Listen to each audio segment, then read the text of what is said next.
तो टॉपिक चल रहा है economic and human geography of India and world, जिसमें पार्ट 1 ऑलरेडी हमने कर लिया। ये लेक्चर इसका पार्ट 2 है। ये रहा कुछ डिटेल मेरे बारे में। आपको मालूम ही है, अगर नहीं मालूम है तो पॉज करके पढ़ लेना। जिस लास्ट पॉइंट पे फोकस कीजिए कि अगर आपको पर्सनल काउंसलिंग की जरूरत हो तो you can fill out the form given in general description. ये रहा important instruction regarding this whole lecture. आपको मालूम है क्यों? क्योंकि पिछले लेक्चर में बहुत डिटेल में मैंने समझाया था, है ना। अच्छा, लास्ट पॉइंट पे फोकस कीजिए कि अगर अभी तक आपने इस चैनल को चेकआउट नहीं किया है, बिल्कुल कीजिए। क्यों? क्योंकि सारी काम की चीज मिलेगी। कुछ ऐसा इंटरफेस दिखेगा जब आप विजिट करोगे चैनल को, तो है ना। चलो आगे बढ़ते हैं। पहला क्वेश्चन हमारे सामने बोला, integrated watershed development programme का बेनिफिट क्या क्या है। याद कीजिए पिछला लेक्चर लास्ट वाला जो क्वेश्चन था उसमें वो ये भी एक प्रोग्राम था, integrated watershed development programme. ठीक है, तो इसके बेनिफिट क्या क्या है ये समझना है हमें। पहला, prevention of soil run of. बिल्कुल सही बात है। क्या ये प्रिवेंट करता है सॉइल रन ऑफ को। दूसरा, linking the countries perennial reverse with seasonal river. देखो इसके लिए एक अलग ही स्कीम आई थी। ये integrated watershed development programme का बेनिफिट नहीं है। ठीक है, तो दूसरा तो नहीं हो सकता, तो एलिमिनेशन से चले। अगर दूसरा कट करो, आंसर आ गया पहला, तीसरा, चौथा करेक्ट है। तीसरा चौथा क्या बोलता है अपने कॉन्सेप्चुअल क्लैरिटी के लिए, उसको भी देखेंगे। आंसर तो आ गया, लेकिन आंसर आना हमारा काम नहीं है, हमें डिटेल में एनालाइज करना है एक एक क्वेश्चन को, एक एक स्टेटमेंट को, राइट। ओके, तो तीसरा स्टेटमेंट है कि रेन वाटर हार्वेस्टिंग और recharge of ground water table, बिल्कुल integrated watershed development programme का ये भी एक बेनिफिट है। और रीजनरेशन ऑफ नेचुरल वेजिटेशन भी है। पहला, तीसरा, चौथा करेक्ट हो जाएगा। ओके, आगे बढ़ते हैं। देखो कि the main aim of this programme कौन कौन से है। रिस्टोर करना ecological balance by harnessing, conserving और डेवलपिंग डिग्रेडेटेड नेचुरल रिसोर्सेज जैसे कि सॉइल, वेजिटेटिव कवर और वाटर। ठीक है, ये तीनों हमने पढ़ा ऊपर, वही तीनों के तीनों है।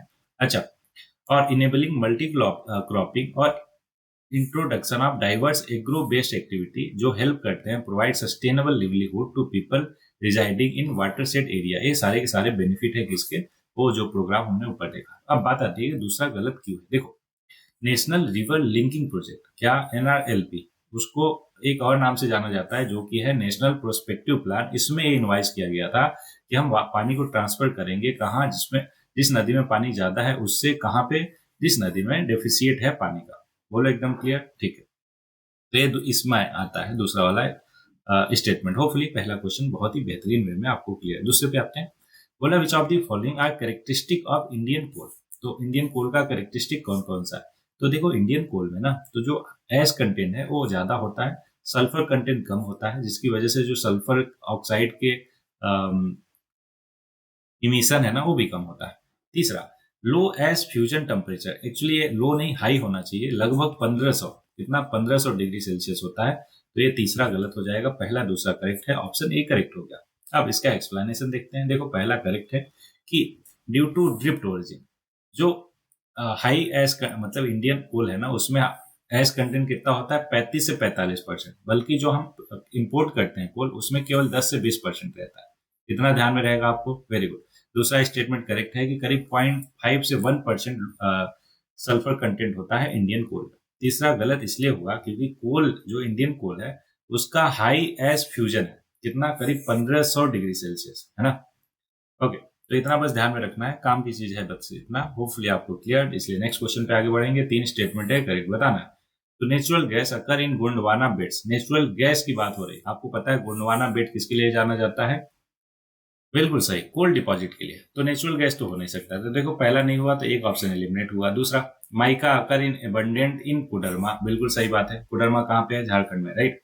Dharwad are famous for petroleum. कौन, धारवाड़ जो है फेमस फॉर पेट्रोलियम। तो देखो ये हो भी सकता है, नहीं भी हो सकता है, इसमें कंफ्यूजन तो रहने दो। तो या तो 50-50 पे आप पहुंच गए, या तो बी होगा या तो सी होगा। ठीक है, तो बी मान के चलते हैं क्योंकि दूसरा एकदम क्लियर है, और तीसरा हो भी सकता है, नहीं भी हो सकता। तो देखो पहला गलत है। क्यों, क्योंकि Gondwana beds are known for coal deposit और more recently shale gas deposit, लेकिन नेचुरल गैस डिपॉजिट नहीं मिला, है ना। सेल गैस और अगर कोल डिपॉजिट के लिए बात आती है तो गोंडवाना बेट्स को बिल्कुल करेक्ट मार्क करते हैं। दूसरा गलत सही है कि कोडरमा डिस्ट्रिक्ट जो कि झारखंड में है, has been famous worldwide, किसके लिए, माइका माइनिंग के लिए, स्पेशली फॉर रूबी माइका। क्या है, टाइप ऑफ एक माइका है। तीसरा गलत है। क्यों, क्योंकि धारवाड़ लोकेटेड इन कर्नाटका, वो पोजेस करता है मिनरल जैसे कि आयरन और मैग्नीज, बट वहां पर कोई भी पेट्रोलियम रिजर्व नहीं मिलता है। ठीक है क्या। अच्छा, एनसीईआरटी अकॉर्डिंग जो धारवाड़ सिस्टम ऑफ रॉक है वहां पे मिलता है पेट्रोलियम और यूरेनियम रिजर्व, लेकिन यूपीएससी के आंसर की में धारवाड़, ये जो क्वेश्चन था इसका करेक्ट ऑप्शन इस स्टेटमेंट सी को गलत मार्क किया था, इसका मतलब वो धारवाड़ लोकेशन की बात कर रहा, कर्नाटका, ना कि धारवाड़ सिस्टम ऑफ रॉक की। बोलो क्लियर है क्या? गुड। तो इसलिए आगे बढ़ेंगे। नेक्स्ट क्वेश्चन आपके सामने बोल रहा, despite having large reserve of coal why does India import millions of tons of coal. देखो ध्यान से समझो, क्वेश्चन क्या बोल रहा है कि हमारे पास कोल का जो है रिजर्व बहुत ज्यादा है, लेकिन फिर भी हम इंपोर्ट करते हैं दूसरे कंट्री से कोल को, ऐसा क्यों? तीन स्टेटमेंट है, करेक्ट बताना। पहला, it is policy of India to save its own coal reserve for future and import it from other countries for present use. बिल्कुल नहीं। क्यों? क्योंकि ये तो वही बात हो गई, घर में छोड़ा और शहर में ढिंडोरा, कि अपने पास ही सारा कुछ है फिर भी आप बाहर ढूंढ रहे हो। नहीं, ऐसा कर ही नहीं सकते, है ना? कोई तुक भी नहीं बनता। पहला ही गलत हो गया, आंसर आ गया हमारा। दूसरा और तीसरा करेक्ट है, पहला गलत है। तो दूसरा क्या बोला, most of the power plant in India are coal based और they are not able to get sufficient supply of coal from within the country. बिल्कुल सही बात है। देखो हमारे यहाँ पे करीब किसी क्वेश्चन में हमने देखा था कि 58% जो इलेक्ट्रिसिटी जनरेशन है वो कोल थर्मल पावर प्लांट से होती है, और उसके लिए क्या चाहिए आपको? कोयला चाहिए। इसलिए हमारे पास जो कोयला है वो हमारे लिए इनफ नहीं होता, इसलिए हमें इंपोर्ट करना पड़ता है। दूसरा बिल्कुल सही। तीसरा, स्टील कंपनी जो है वो large quantity of cooking coal required करती है, किसके लिए?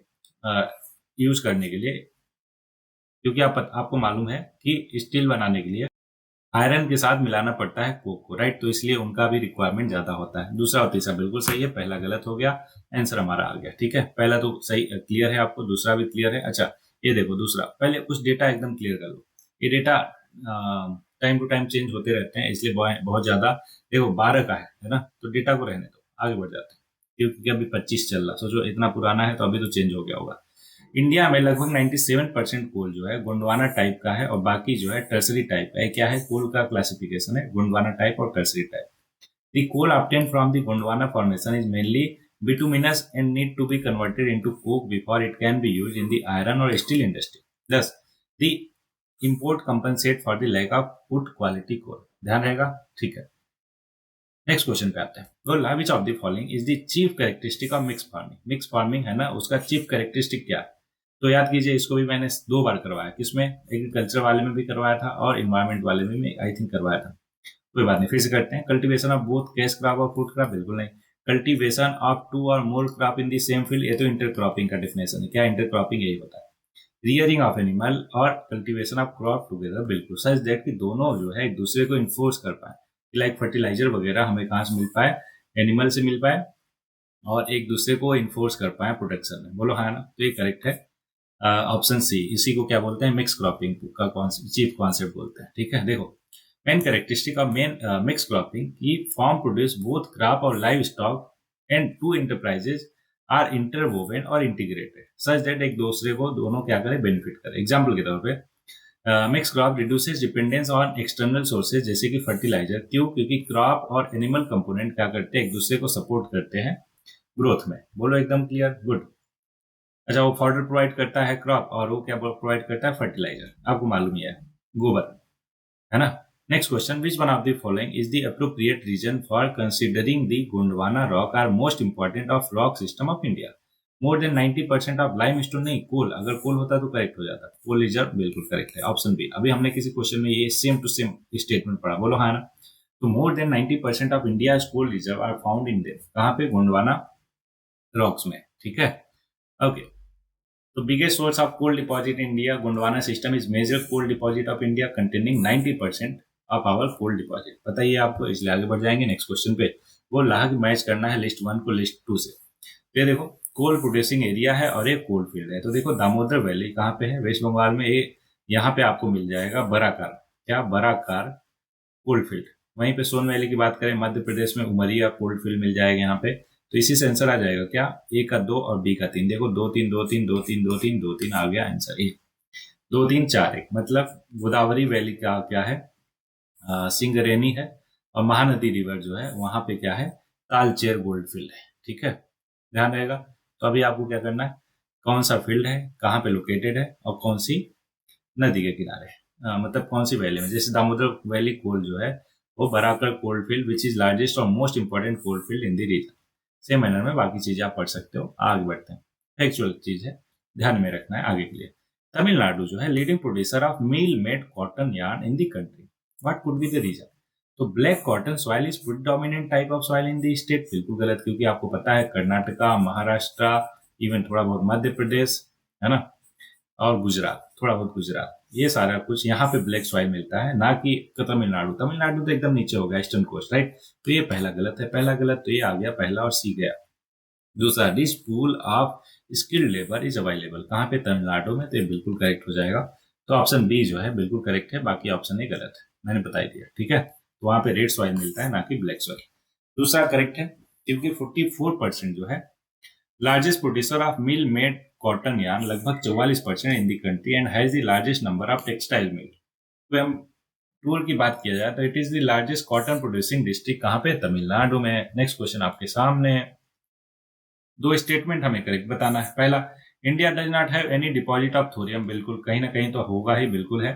Kerala's monazite sand contain uranium, अभी हमने किसी स्टेटमेंट में पढ़ा था, बिल्कुल सही है, पहला गलत, दूसरा सही, ऑप्शन बी करेक्ट हो जाएगा, ठीक है क्या? देखो यही है, बार बार हम सेम फैक्ट को रिवाइज करते हैं, रिकॉल करते हैं, तो एकदम चीजें क्लियर हो जाती है, कौन सा करेक्ट है कौन सा नहीं, है कि नहीं। पहला देखो इनकरेक्ट है, क्यों? क्योंकि India has one of the largest reserve of thorium in the world, सोच रहे हो, largest reserve of thorium in the world, लेकिन हम फिर भी उसको यूटिलाइज नहीं कर पा रहे, right. Which can be use as a source of clean energy. दूसरा करेक्ट है कि thorium is mainly derive from monazite, क्या है? एक मिनरल दैट कंटेन अबाउट 8 से 10% थोरियम और 0.3% uranium. The beach sand of Kerala और Orissa have rich reserve of monazite, जो कि एक मेन सोर्स है थोरियम का, कहाँ पे? इंडिया में। नेक्स्ट क्वेश्चन, बोला which of the following mineral are found in a natural way in the state of Chhattisgarh. Chhattisgarh में कौन कौन सा मिलता है? बॉक्साइट बिल्कुल मिलता है, डोलोमाइट, आयरन ओर तो एकदम बहुत मिलता है, आपको पता ही होना चाहिए, टीन भी मिलता है, ठीक है। तो नेचुरल वे में चारों चारों मिलते हैं छत्तीसगढ़ में, तो करेक्ट आंसर हो जाएगा option D. D D D, समझ रहे हो क्या? चारों, ये देखो ध्यान से। Which each of the mention mineral is naturally found in the state of Chhattisgarh. Chhattisgarh जो है रिच है बॉक्साइट डिपॉजिट में, और बॉक्साइट क्या है? प्राइमरी सोर्स है एल्यूमिनियम का, और extensively used in various industry, जैसे प्रोडक्शन ऑफ एल्यूमिनियम मेटल में। ऑब्वियस बॉक्साइट क्या है? एल्यूमिनियम का और है, तो एल्यूमिनियम उससे एक्सट्रैक्ट किया जाएगा। डोलोमाइट की बात करें तो इंपॉर्टेंट मिनरल है जो छत्तीसगढ़ में मिलता है, और ये क्या है? कार्बोनेटेड मिनरल है, जो यूज किया जाता है वैरायटी ऑफ एप्लीकेशन में, including in the production of cement, of flux in iron और स्टील मेकिंग और केमिकल इंडस्ट्री, इन सब जगह यूज किया जाता है डोलोमाइट। और substantial reserve of iron ore भी है, आपको पता ही है, आयरन ओर के लिए तो बहुत ज्यादा फेमस है। Is crucial raw material for the iron और स्टील इंडस्ट्री, और it is availability play a significant role, कहाँ पे? इकोनॉमिक डेवलपमेंट ऑफ रीजन में। टीन डिपॉजिट भी मिल जाता है छत्तीसगढ़ में। टीन पता है आपको किस लिए यूज करते हैं? एलिमाइट, है ना, और एक और मिनरल इसका और देखा था हमने स्टार्टिंग में। इंक्लूड इलेक्ट्रॉनिक पैकेजिंग और सोल्डरिंग, ये सारा चीज के लिए हम टीन का इस्तेमाल करते हैं। बोलो एकदम क्लियर, गुड। नहीं सॉरी, टीन नहीं था, और टाइटेनियम था, माफ कीजिएगा, कंफ्यूज हो गया मैं थोड़ा सा। नेक्स्ट क्वेश्चन है, which one of the following statement is not correct? क्या not correct? Rourkela steel plant, the first integrated steel plant in public sector of India, set up किया गया था सोवियत यूनियन कोलैबोरेशन से। बिल्कुल नहीं, ये जर्मनी के कोलैबोरेशन से किया गया था, ना कि सोवियत यूनियन। तो नॉट करेक्ट पूछा था, हमारा पहला ही हो गया नॉट करेक्ट, तो बाकी करेक्ट होगा, वो देख लेते हैं अपने कॉन्सेप्चुअल क्लैरिटी के लिए। कि सलीम स्टील प्लांट जो है एक premium producer of stainless steel in India, नाम से ही लग रहा है स्टील प्लांट है तो स्टील ही प्रोड्यूस करेगा, सही है। महाराष्ट्र इलेक्ट्रोमेल्ट लिमिटेड एक सब्सिडियरी है स्टील अथॉरिटी ऑफ इंडिया का, बिल्कुल ठीक। विशाखापट्टनम स्टील प्लांट एक यूनिट है राष्ट्रीय इस्पात निगम लिमिटेड, ये भी बिल्कुल ठीक है। तो बी सी डी तीनों ठीक है, ये ही गलत है। क्यों गलत है मैंने बता ही दिया, इसलिए आगे बढ़ जाएंगे। ओके, चाहो तो आप पढ़ सकते हो, जनरिक चीजें हैं, है ना। नेक्स्ट क्वेश्चन आपके सामने, Balaghat is known for its diamond mine, बिल्कुल गलत। ये किसके लिए जाना जाता है? ये मैग्नीज माइन के लिए। और मझगांव ये डायमंड के लिए जाना जाता है। तो देखो कितना बढ़िया उल्टा करके दिया है, उल्टा का मतलब समझ लो, बालाघाट का मैग्नीज इधर दे दिया और मझगांव का डायमंड इधर दे दिया। बोलो हाँ ना। तो ये दोनों के दोनों कहाँ पे? मध्य प्रदेश में है। किसके लिए जाने जाते हैं मैंने बता दिया, बालाघाट जाना जाता है मैग्नीज के लिए और मझगांव जाना जाता है डायमंड के लिए। तो दोनों गलत, neither one and neither two. इसका एक्सप्लेनेशन देखते हैं। देखो बालाघाट मध्य प्रदेश और मझगांव मध्य प्रदेश, किसके लिए? ये मैग्नीज के लिए और ये डायमंड के लिए। ध्यान रहेगा क्या? Very good. अच्छा, कुछ इंपॉर्टेंट पॉइंट ध्यान में रखना है आपको कि बालाघाट जो है हैज द लार्जेस्ट और डीपेस्ट अंडरग्राउंड मैग्नीज माइंस, कहाँ? पूरे एशिया में। वहीं पे मझगांव की बात करें तो is the site of only active diamond mine in India. क्या? Only active diamond mine in India operated by national mineral development corporation. India जो है थर्ड प्रोड्यूसर है मैग्नीज का और in the world after China और South Africa, ठीक है। और इंडिया की बात किया जाए तो major producer and exporter of diamonds mainly from the Panna और Chhatarpur district of Madhya Pradesh. Okay, next है एल्यूमिनियम कंपनी है, इधर उसका लोकेशन है। देखो हिंडाल्को सबको पता होता है, रेणुकूट में है। रेणुकूट कहाँ पे है? यूपी में, सोनभद्र डिस्ट्रिक्ट में, राइट। तो बी का चौथा हो जाएगा। बाल्को की बात करें तो एक कोरबा छत्तीसगढ़ में है। कहाँ पे? कोरबा छत्तीसगढ़ में। तो 2-4 आ गया क्या आंसर? देखो ऑप्शन 2-4 यस बिल्कुल 2-4-1-3 2-4-1-3 वाह। तो इंडियन एल्यूमिनियम जो कंपनी है वो हीराकुंड में है, और नाल्को जो है वो तीसरा कोरापुट में है। कहाँ पे? कोरापुट में। देखो ध्यान से अब सबके बारे में। वाल्को जो है 51% शेयर है इंडिया का। सॉरी, 2001 में गवर्नमेंट ऑफ इंडिया ने डिसइन्वेस्ट कर दिया 51% of share of Bharat aluminium company limited, जिसका शॉर्ट फॉर्म है बाल्को, जिसको स्टेरलाइट इंडस्ट्री लिमिटेड को, एक सब्सिडरी ऑफ वेदांता लिमिटेड। इतना ध्यान में नहीं होगा तो एक काम करो, जस्ट नाम ध्यान में रखो और उसका लोकेशन ध्यान में रखो, इतना तो हो जाएगा ना, बस इतना ध्यान में रखो। हिंडाल्को की बात करें तो ये रेणुकूट में है। कहाँ? रेणुकूट, उत्तर प्रदेश, ठीक है। अच्छा, सेम मैनर में इंडियन एल्यूमिनियम कॉर्पोरेशन, इंडल की बात किया जाए तो हीराकुड उड़ीसा में है।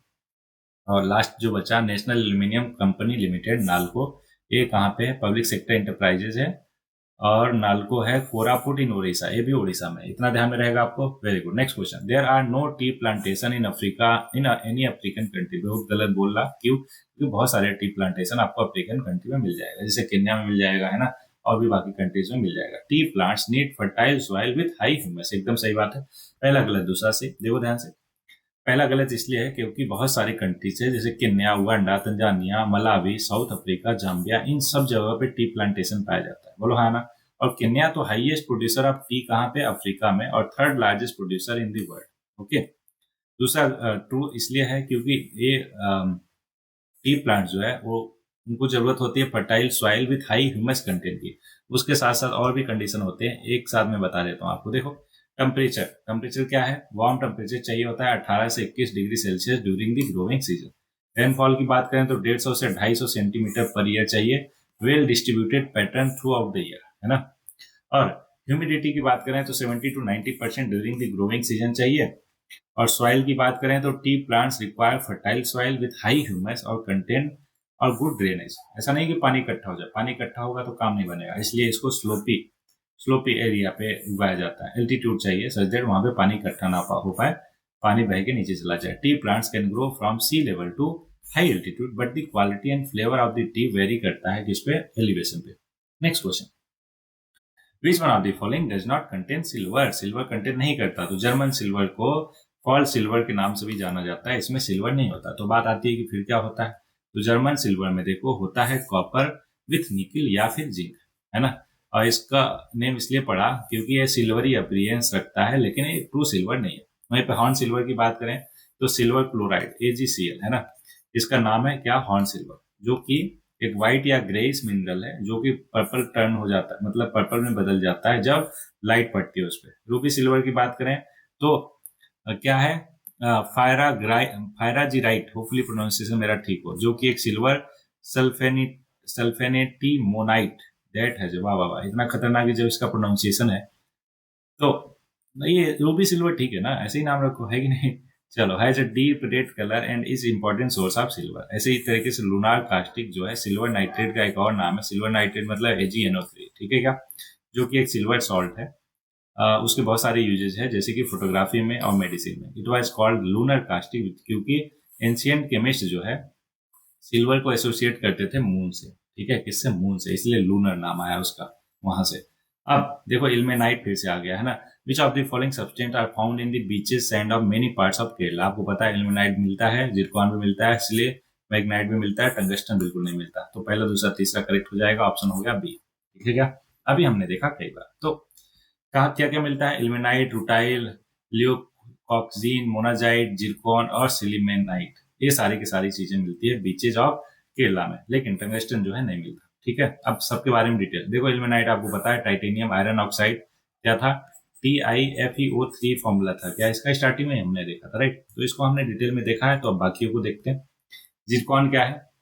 जिरकोनियम देखो एक एलिमेंट है, कहाँ पे? अपने पीरियोडिक टेबल में। जिरकोनियम सिलिकेट की बात करें, एक मिनरल है जो मेनली कंज्यूम एज एन ओपीसीफायर। ओपीसीफायर क्या होता है समझ लो, ओपिक ऑब्जेक्ट बनाना होता है ना। ओपिक का मतलब जिससे लाइट पास ना कर पाए, है ना।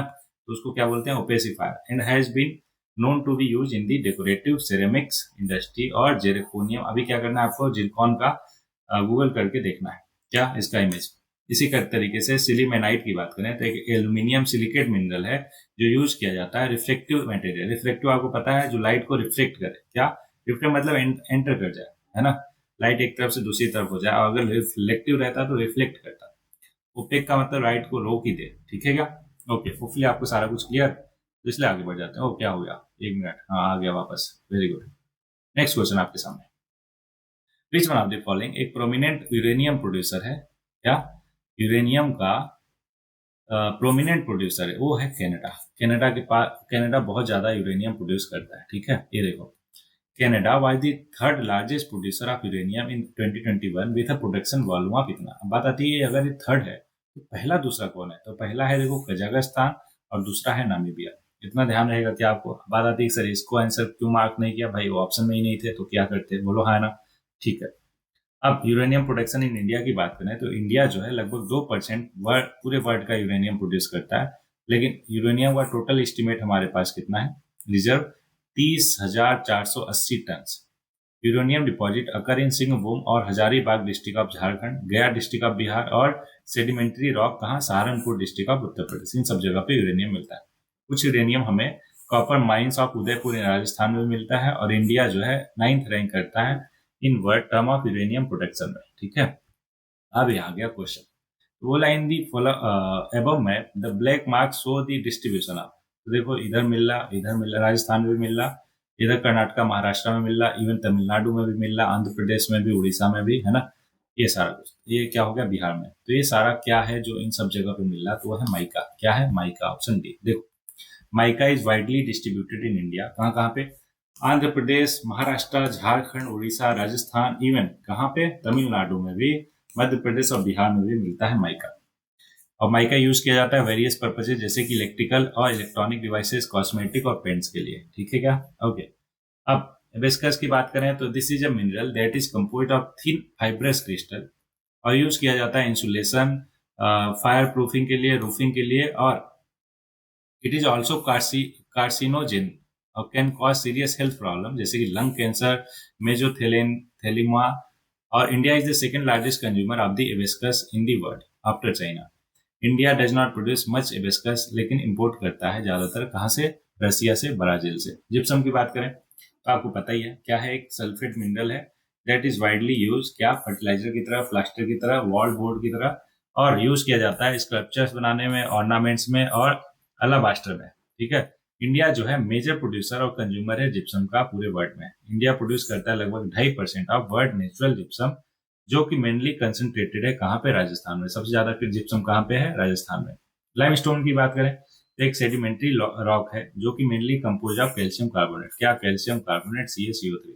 यूज किया जाता है बिल्डिंग मटेरियल में, सीमेंट में और लाइम में, और ये आल्सो सोर्स ऑफ फॉजिल और मिनरल जैसे कि कैल्साइट, एरेगोनाइट, डोलोमाइट, ये सारा कुछ। कर्नाटका जो है लीडिंग स्टेट है जिसके पास 27% ऑफ टोटल रिसोर्सेस है, फॉलोड बाई आंध्र प्रदेश, राजस्थान 12% दोनों में, गुजरात 10%, मेघालय 9%, तेलंगाना 8%। ये परसेंटेज मुझे पता है आपको याद नहीं होगा, लेकिन कम से कम स्टेट तो ध्यान में रख सकते हो, है ना। तो स्टेट को 2 बार पढ़ो, कितनी बार पढ़ो, 2 बार, और सबसे ज्यादा और सबसे कम कौन करता है ये भी ध्यान होना चाहिए। ओके, क्वार्टाइज क्या है, क्वार्टाइज इज मेटामॉर्फोज फ्रॉम, तो आपको पता है क्वार्टाइज जो है सैंड स्टोन से बनता है, ठीक है। ये देखो क्वार्टाइज क्या है, एक मेटामॉर्फिक रॉक है जो बनता है कब, क्वार्ट्ज रिच सैंडस्टोन से। जब वो चेंज किया जाता है, जब उसमें बहुत ज्यादा हीट, प्रेशर और केमिकल एक्टिविटीज होती है, तो इसको क्या बोलते हैं, मेटामॉर्फिज्म।